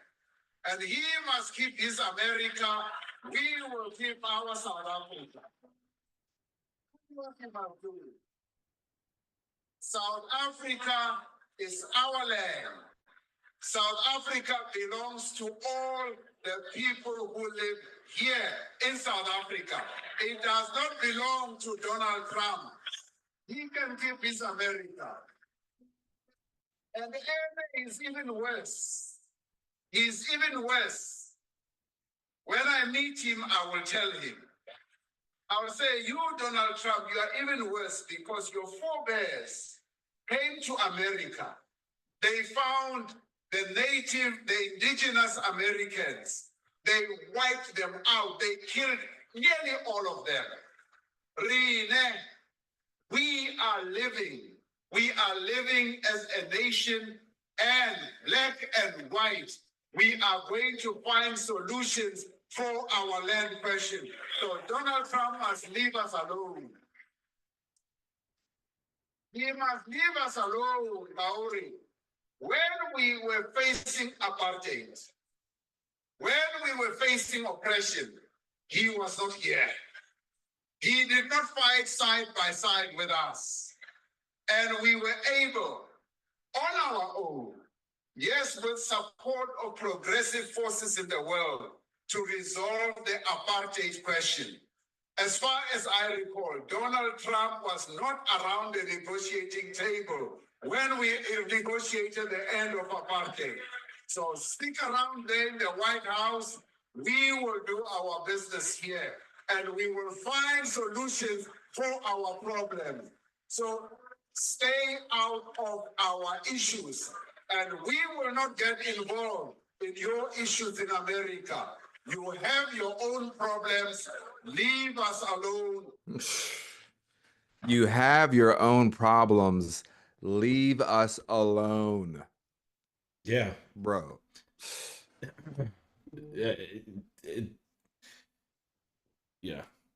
Elon Musk, and you see his world agenda. He's aligning with the far right, aligned with whites in South Africa, but like he's and not just whites in South Africa. To his point, like the extremists, white South, the extremists in Germany, and Putin also extremists here against USA. Putin. So yeah, it's not what's happening here is not going to just be a United States issue. It's a world issue, and the USA stuff, it's going to have an effect across the globe. And we'll see how other countries step up, but I think it's just going to be this probably going to be the least of our not the least, but like it's going to feel different. America's not going to be the superpowers is over, like the So that's 100%. I'm fairly confident about that. But it's gonna be a little uncomfortable for us to get used to that. One of our episodes, I want to talk about what might it look like and feel like to live in an authoritarian dictatorship, and just kind of imagine that before we are in it. Yeah, you're right. No, the power to imagine is very important in an authoritarian world. But what I liked about what Cyril Ramaphosa said was that, one, of course, deal with your own problems. We got this over here. But I like that he also said that it's white and black. Right. Right. Exactly. Like he cut through that bullshit. Like, look, don't do that shit over here. Because what Elon Musk is, because this is Elon Musk's pet project. Because you haven't heard the whole election cycle Donald Trump say shit about South Africa. But now it's about he's cutting off, because this is what Elon Musk wants. Because he's afraid for his white people, his white colonizers in South Africa, and white genocide. Because guess what? Maybe if South Africa kicks some white people out, so what? This ain't y'all land. But that's not what they're doing. They just want equal rights for everybody. And I thought that's what a leader does. They look a bully in the eye and they say, "You ain't shit," and I'm standing with my folks, and they stand on principle. And I thought that's something that one, he's fighting harder against Donald Trump than the Democrats are at a certain point. It's like, damn, man. There's a lot of yeah, I was gonna say there's a lot of men out here, especially in the Republican Party, that don't have principles. They don't stand for anything, and they need to take a lesson from, gentlemen like Cyril Ramaphosa. Yes, thank you. So, and then, oh, go ahead, man. And I had two more points I want to hit on, because I know I do want to before we. I want to just talk. Yeah, go ahead. Before we, I just want to talk a little bit about the Super Bowl. So save a few minutes for that. Oh yeah, for sure. Okay, I got you. It's the Super Bowl, no, for halftime show. Yeah, and I will pay respects to Irv Gotti, who passed.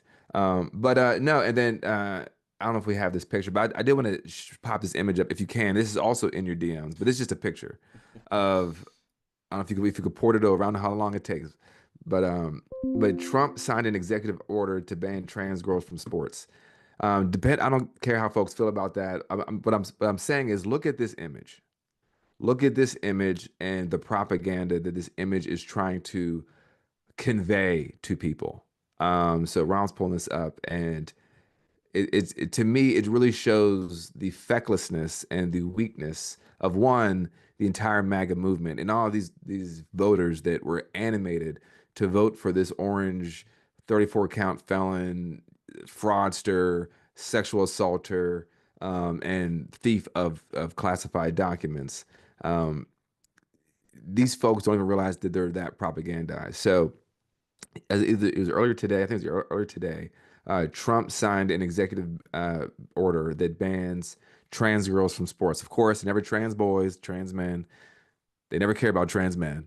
What trans man would look like me or Ron walking into the women's bathroom if everybody had to go to their gender assigned bathrooms. But they don't care about that, And of course, they don't want to look at the genitals of trans boys. But anyway, here's a picture. So this picture, and I really believe that he's attempting to recreate the Tim Walz photo. Do you remember when Tim Walz signed that into law, free school lunches for Minnesota? And they're like all these little kids coming around, and they're like, now that you mentioned, they were like they were using that for the election. Like it was a really heartwarming picture. Now look at this picture.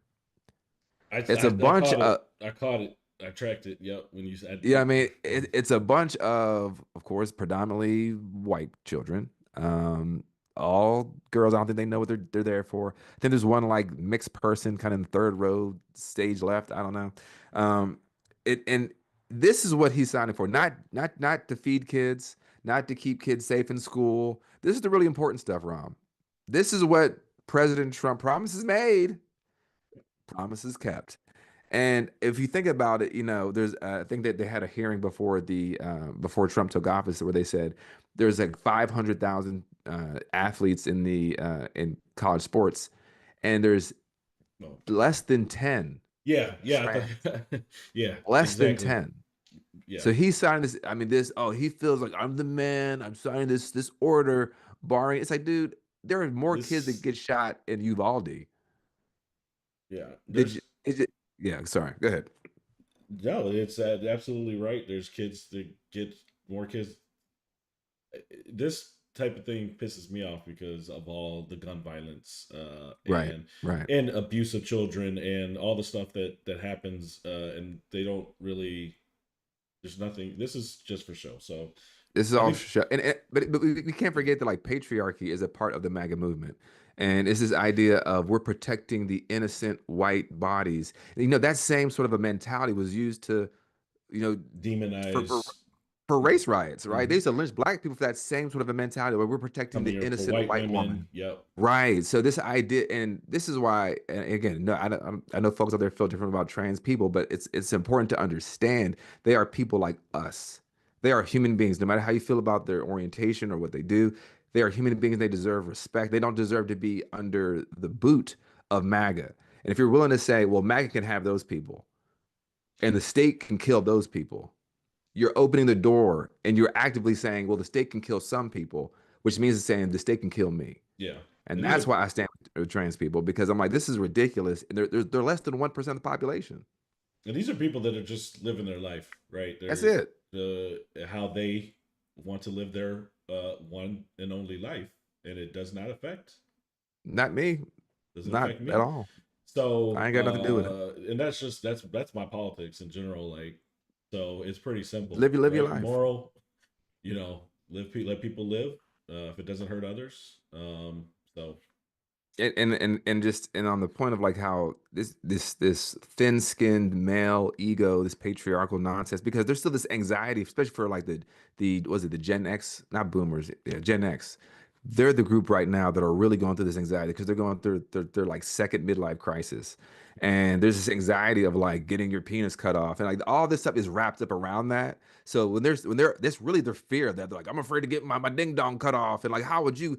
And it's like, why would you ever want to be the lesser sex? Why would you ever want to be the weak one? Why would you ever want to be the woman? So this patriarchal mindset is what drives it. That's why they're able to purchase on that during the election with all those trans ads, because they were trying to stoke up that fear in these, middle America, and of course some non-white men, but predominantly white men who really uphold white patriarchal supremacy, to say you don't want to have that in your life, do you? So I just want to touch on that because I thought that photo was just so stark, and he was trying to really recreate the sweet Tim Walz photo, and it was just a big flop. And as you said, it was just shock and awe, or a performance stunt. yep. So do you want to Um, share the Trump Gaza real quick? yes, I'm gonna get into that just for the last 2 minutes, President and then Trump. we'll into the last couple things, and then hit our cultural moments. All right. Let me pull this one up here. So if you guys The didn't hear, region. The president Trump. spoke alongside Israeli Prime Minister Benjamin Netanyahu at the White House on Tuesday night. Will own it and be responsible for dismantling all of the dangerous unexploded bombs and other weapons on the site, level the site and get rid of the destroyed buildings, level it out, create an economic development that will supply unlimited numbers of jobs All right, you and can stop it. I don't give for fuck him. the people. That's good enough. I mean, the one part was he said he wants to own it. And then later on, and there's the next clip, and then we can talk about it, where he's sitting next to Netanyahu, where he's saying that Gaza is a demolition site. I don't have that one ready yet because Okay. Well, he's sitting there next to Netanyahu in the Oval Office. And Netanyahu has a Cheshire cat grin on his. I mean, he's literally smiling from ear to ear, and he's like, "It's a demolition site. I mean, they can go to other countries. They can go to Egypt. They can go to Jordan, Saudi Arabia, Aladdinville. I mean, he doesn't even know what he's talking about, what kills me is the passive I think voice. if they had the opportunity, Yeah. they'd love it. If they had an alternative to that, they have no alternative. I mean, I'm gonna find the part because I gotta find the part where he says a demolition site. But Yeah, I mean, and it's just it's this passive voice when it's like, well, the actor that is making it a demolition site is literally 2 feet to your right, and it's that same passive voice that we've got through the New York Times and mainstream media for the past 16 months of, heartbreak in Gaza, or 300 people died. Oh, here we go. Yep, I think this is they said 229. Yeah, been hell. It's been one of the meanest, look at Netanyahu. meanest, toughest places on earth. oh god, really? All right, well, I tried. Was this So, But yeah, so he's sitting there and he says it's a demolition site. They're living in hell. Well, who's putting them through hell? Right. Who demolished it, Trump? He started. He also. I'm not gonna absolve Biden by any means, but he started he kind of took this off again during his first term.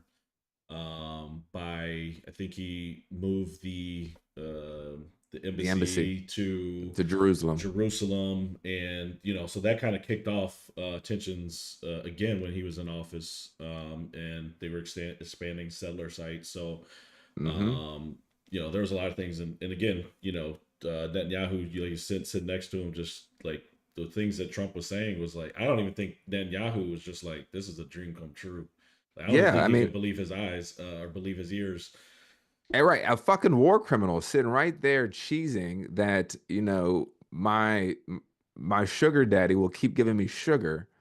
Netanyahu And didn't even have to say. Netanyahu would love to probably just say, "Oh yeah, we're leveling this shit. We're leveling it oh up, yeah.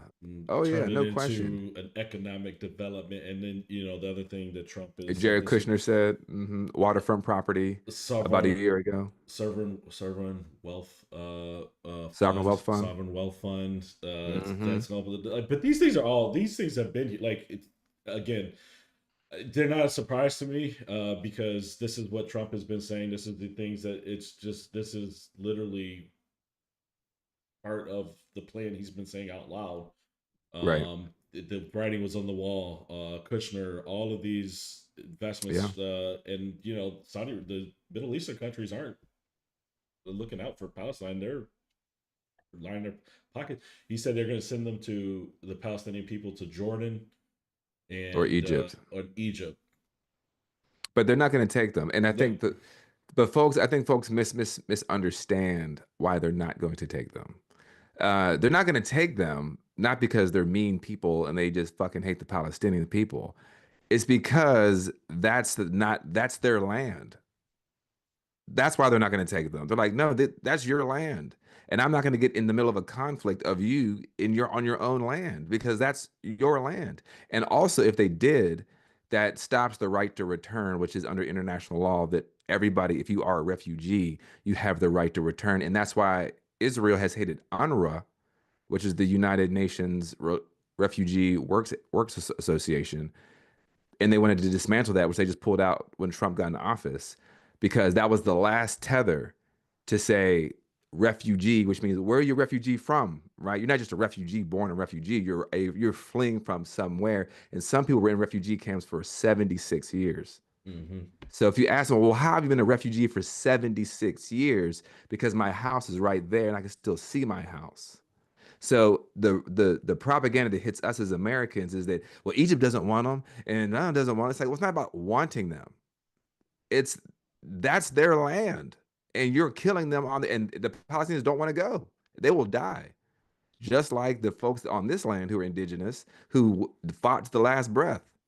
So, but since all of this, I'm sorry, go ahead, Ron. I was just gonna say, and the other, just real quick, is like he's lining up to be a bigger war criminal than Biden. But the thing is like Democrats don't really have a leg to stand on coming out of this administration. We can't That's right. You say he's a war criminal, yeah. So is Joe Biden. That's right. And it wasn't much different. I mean, yeah, he might be building beachfront properties pretty soon, but that's all hypothetical right now. That's why people are like, oh, I don't see the protests. I mean, first of all, there's a ceasefire right now. There is a ceasefire right now. People forget. I mean, I went to the largest pro-Palestinian or anti-genocide protest in November of 2023. I took my son. He was in DC. I took my son, my sister, and not a single media outlet covered it.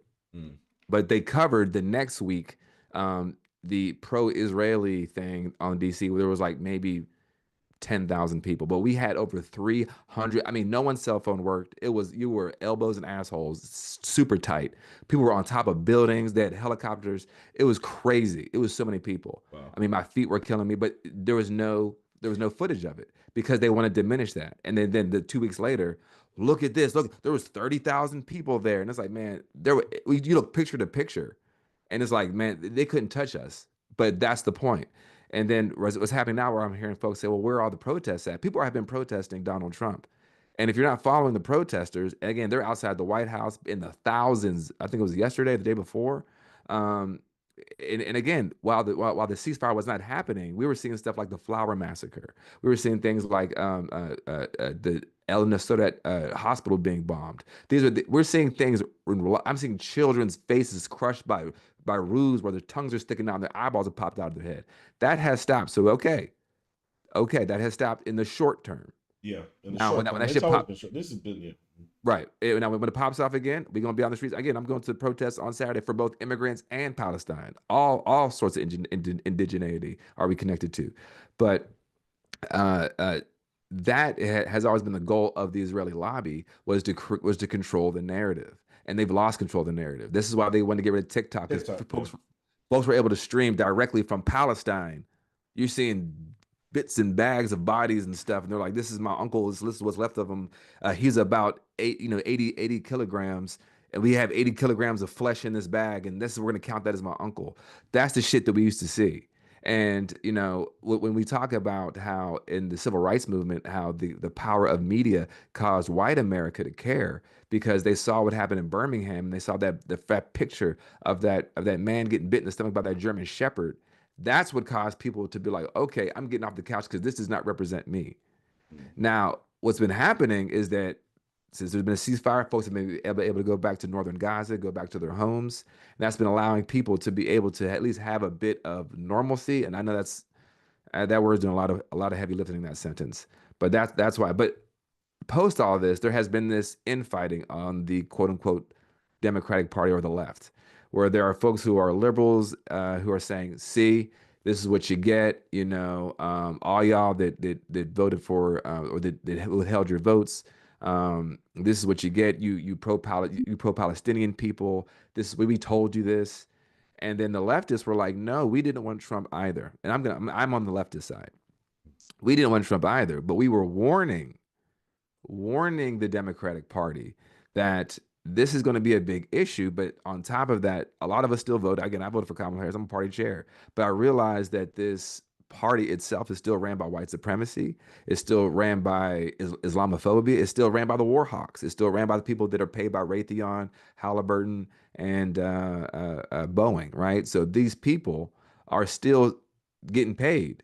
And what's happening with Trump was he's just applying the rhetoric. He's not gaslighting the world of what the goal of America.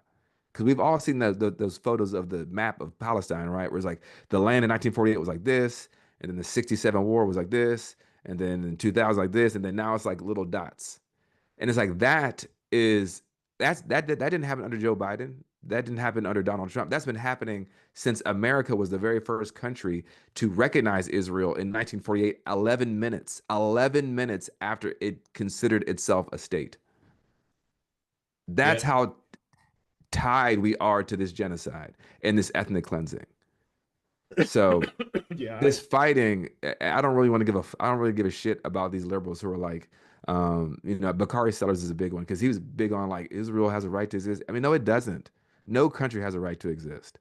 Countries exist by force. America exists because of our military. If we didn't have our military, we wouldn't be shit. So countries don't exist because they have a right to exist. They exist due to force. Well, I know. Yeah, I thought that Biden lost the election in November 2023 as well. When you were kind of doing that, I thought that he, basically sided with Benjamin Netanyahu, and that was going to be the end of his presidency. I thought Kamala Harris had an opportunity to distance herself. I think Biden didn't really give her the leeway to do so because it is hard for a vice president to go against a sitting president. So, and her husband, though, her husband is a very devout Zionist. So, and she, they did the DNC. They didn't allow any Palestinian voices. She went out war hawk mode, and at that moment, deep down, I said, that might be it. Didn't feel good. Michigan. It didn't feel good. So, I'm still pro Palestinian people and pro peace, and But I did see a lot of people who Palestinians, Arab Americans, like who were basically very vocal leading up to the election and had not said anything throughout. And that to me was disappointing. I understand like why a lot of or set of folks could not vote for Kamala Harris. But there was a group called Arabs for Trump Yeah, in yeah. Michigan. Now they changed their names to Arabs for Peace, and um, it's just like that thing. Like I'm not that evil where I'm like, oh, I'm glad to see like this happening. Like I don't, I'm not happy to see it. And the people that in Michigan, like they're not affected. Like there's nothing. This is over there in Palestine, so I still feel like for and and empathize and sympathize for those people. Like, but I just wish that they did not take that path of But like, also that wasn't the majority of them. The yeah, majority of them, it wasn't. But to right? your point, there were 7 million people that didn't vote. I think a lot of Correct. people that didn't. They're not all Arabs. I think Let me there's. say I that. don't There's think. not that Yeah, I many think. Arabs in, Yeah, in but that America. also. But there's a lot of people who also are very pro Palestine and who are not There wasn't Palestinian. there wasn't 7 million votes there Yeah, I either. don't think there was. My point is, and I don't think it cost the election by in no means. No. I think there were several factors. But it did. Well, there is polling that shows that 29% of people um, who did not vote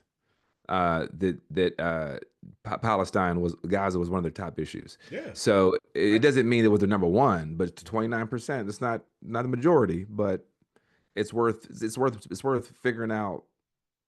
Maybe it's genocide isn't a positive thing for your campaign. there you go. And now you can't call Trump a war criminal. There's nothing we can. There's nothing like who's gonna stop. Like he was declared a war criminal by the international courts. Like Biden went against it. They vetoed the UN. The But UN America's always done that. or America NATO. has Yeah, vetoed every single resolution and every single since. I mean, again, but didn't start with Biden. Is under Obama, is under Bush, is under Clinton. I mean, so I get it. America is the enemy of if the there's one Palestinian thing people. that's bipartisan, it is that, which is Israel, wild. But Israel, oh yeah, correct. I know we're going over. So Yeah, we're gonna wrap us up. Sunday, there's no show. yeah, I'm not watch. I don't plan to watch the Super Bowl. I've boycotted the NFL since yeah. Since Kaepernick. Kaepernick. I mean, same here, same here. So I used to watch football every Saturday, Yep. every Sunday for Well, about okay. 20 years. College football. But I've caught a few of the Super Bowls, like segments, primarily the halftime shows. But we got Kendrick's Yeah, on. we got K Dot, 5-time Grammy Award winner. I think he Kendrick. might. I think he might put in a little like change a lyric, a little sneak. Oh, it's in there. Like Uh, it's confirmed. He's doing Not Like Us. It's confirmed. well, he's doing that like us, which is it also applies to this man, the sexual assaulter, this rapist that's in office. But I think he's gonna change a couple lyrics. I think he You might. think so? Well, which I'm ones? hoping. Which ones? I don't know, but I think he's just gonna do a little something, just something subtle enough to get the people Try going. that strikeout chord. That's Put a, probably A minor. You think that's gonna be in there? drop a little fuck Donald Trump melody from You think so? From Nipsey? YGI. You think so? Just a little They ain't melody, doing that. just a little melody. They're Hey, taking that's they're taking end racism off he don't off even have the. to say a word. He don't even have to say a word. They did take in racism off for the first time in 4 years because I heard after Trump said he was going to be there. What does that tell you? The racist is coming. The head racist, this king racist Right. is coming. So we got to take that shit. But they're replacing it with like what was it like love peace or something or like love wins something stupid something less nefarious. But yeah, I love that I love that Not Like Us has as many Grammys as Drake total. I love that. Like a diss song about Drake has the same amount of Grammys as Drake's entire career. Yeah, they and then they That's played it at the nuts. Grammys when he was. That's the thing. Like, Bruh. dang, Drake really fell from grace. I mean, Drake was like, because honestly, like, I was never a huge fan of. I was never a big fan of Drake at all. Really, I became more tolerable over Yeah. time for me. His quality fell off though, like from So Far Gone He to was like remember he yeah. would drop something and everyone was like, "Oh, you hear that new Drake? You hear that new Drake?" Yeah, He dropped I remember something that. now. You told me It's to like, drop ooh, something. I was like, "Oh, when does oh, that come out?" Like, like oh. it hurt. That has to that has to sting because, whew, I mean, you got fifth graders saying, I mean, they're singing that A you a pedophile. minor. I mean, the fifth graders, they don't even know what the hell a minor is. They know it's Drake, So like, again, I have no empathy for Drake at this point. This is a guy that, what do you say? Kendrick just opened his mouth. Somebody go hand him a Grammy right now. Well, they did. They handed him five of them things. Yeah. Yeah, so it is what it is. But also Drake, he never spoke up for the culture. He And I know didn't. people are like, well, Kendrick, he should be saying this about that. But it's like, Kendrick, he does have anthems that he has.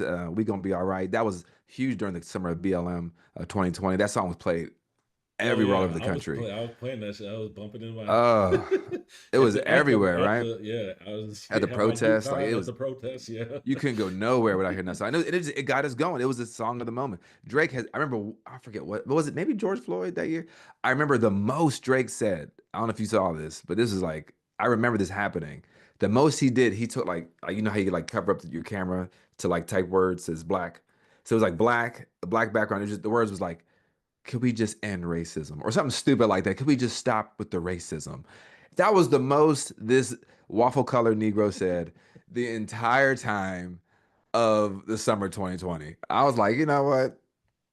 Hotline bling your ass out But here, nigga. Kendrick's got anthems, and Kendrick's, he speaks up. The other person I brought up to a friend like Tupac, I started going back through the catalog. My friend was like, he's not political. I'm like, what are you talking He about? He's not is. political. You listen to all his songs, like every single one had something like They got money for wars but can't feed the poor. I mean, especially that's politics. the early ones and the non the ones that didn't get put on the radio. But he was talking. I mean, if you go back, I've been listening. I'm like, man, and you gotta remember he was young. He was what, 20? He was young. And he had knowledge, He was and deep. he was putting it, and he was making it cool. The son of a Black Panther. A lot of and I always think about like these. Fred Hampton was young. Like these people were young, young, 21. And so there's no reason that we can't get these young people out, enlightened. I was talking to some folks out there today. They were, trying to get the young people involved. Trayvon, Could have been 30. Trayvon over. Well, yeah. So I'm not talking about him, but yeah. Oh, sorry. Actually, sorry now that you mention him, Trayvon Martin would have been 30, I believe, yesterday. Yeah. Which is crazy. Crazy, that was man. about 15 years ago. And It's that crazy, changed man. that changed my world outlook. Me too. I can remember where I was standing Me when too. they read the verdict. Me And too. I remember I was gonna go out that night. I literally could not, like, I was just like, I couldn't even leave the couch. Because it was I remember I was at work at Enterprise in Fayetteville, North Carolina at the airport, and I had a manager who was a fucking racist. He was a racist dude named Andy Womack. I will never forget it. And he was a racist before Trump got in. This is during Obama, and he used to have all these like car. I mean, he would invite me to his house, and I was young at the time, so I was like, I'm trying to like move up the corporate ladder at Enterprise Rent a Car, but it was a management trainee program at the time, whatever. But like, I'll go to his house. He had like this cutout of Obama, like smoking a cigarette and all this stupid shit. But when the verdict came out, he was like, "Oh, that sucks, man," but you know, he got off because the law said he got. I mean, I just remember I was like, man, fuck you. And I will never forget that. Like, I will never, to your point, I will never forget that. Yeah, as one of those things will always stick with me.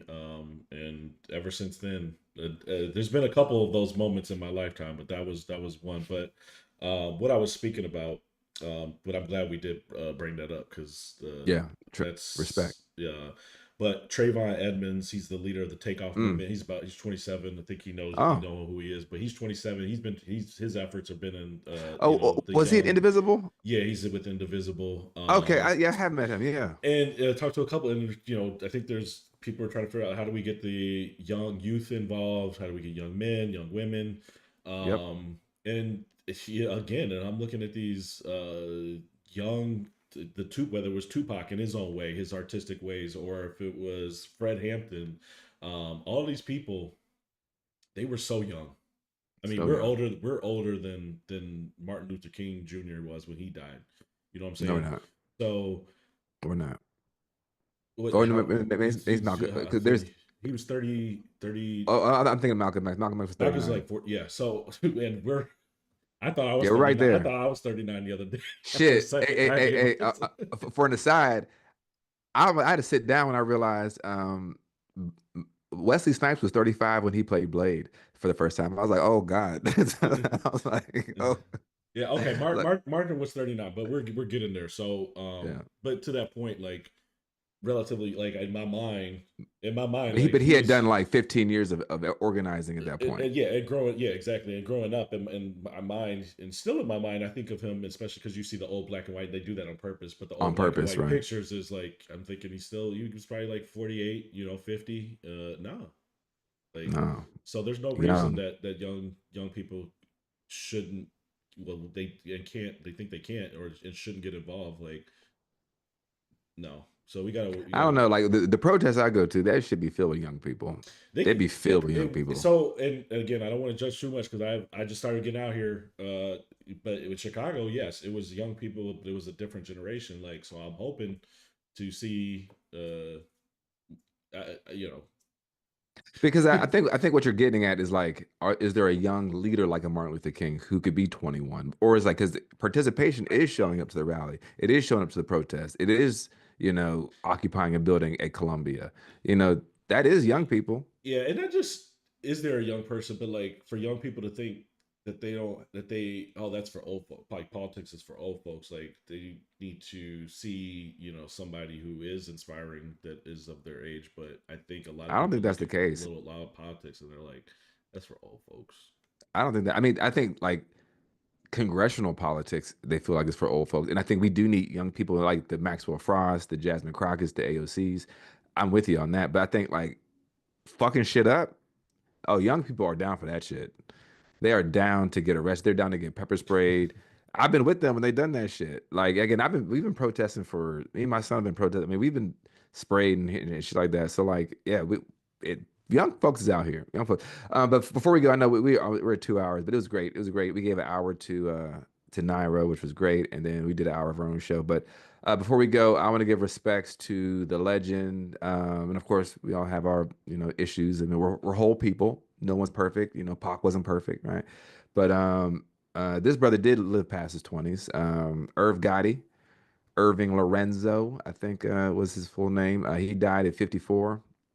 I heard like last week that he was in hospice. I didn't know it was true or not. You know what I mean? Like, you hear those things like, oh, so and so's dead. Like, oh, like the Shade Room posted it. Like, I don't think this is true. But yeah, he died because of diabetes, diabetes related stroke, from what I understand. And he was on Drink Champs, I want to say a couple years ago. And he said that because he's had a few strokes over the years. Mhm. And he said that the strokes have been stripping away his life, and his mobility and his ability to kind of be who he was. But he was a guy full of energy. He was a DJ. If you got to remember Reasonable Doubt with Jay-Z, what was it? Was it Can I Live? Is DJ Irv? That's him. He produced that track. Of course, he was the one who was going to sign DMX.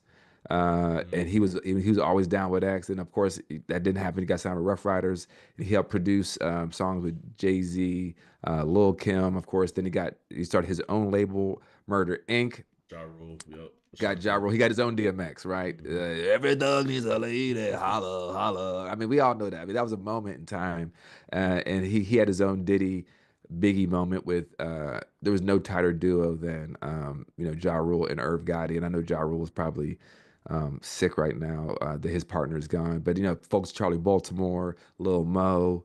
Yeah, oh, he was, yeah, that's right. You know what I mean? Like Murder Inc. was Ashanti. Yeah. You know what I mean?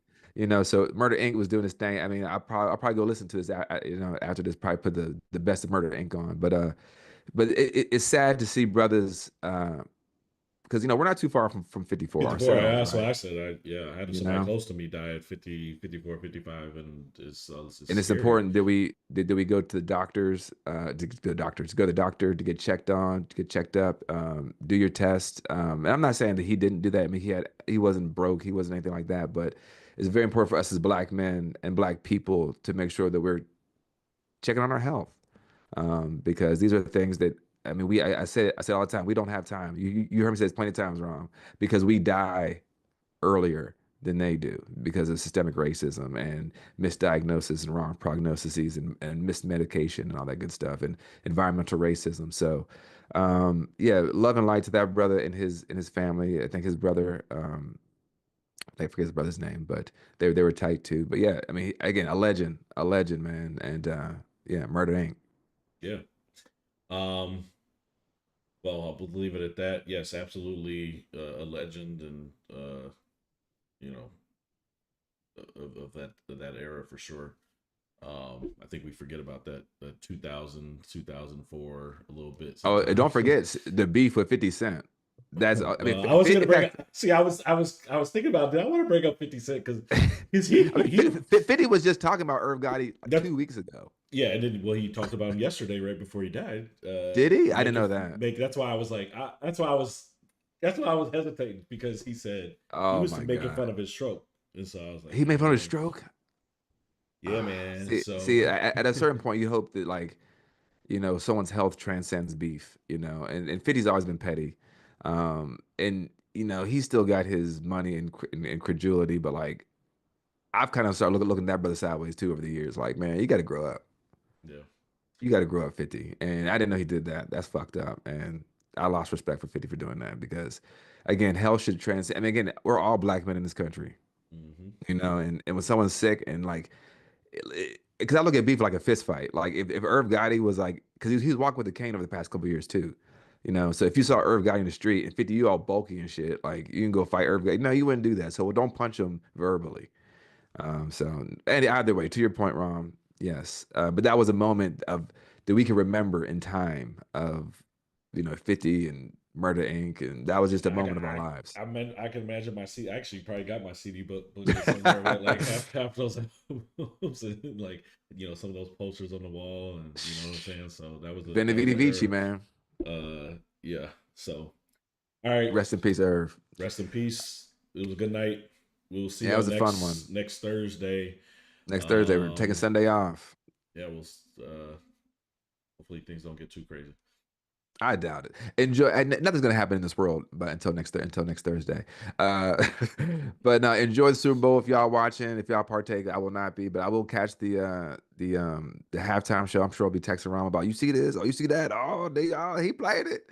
But enjoy y'all, and we will see y'all on the next one. Like, subscribe, and share, and follow us on all platforms, and we will see y'all next time.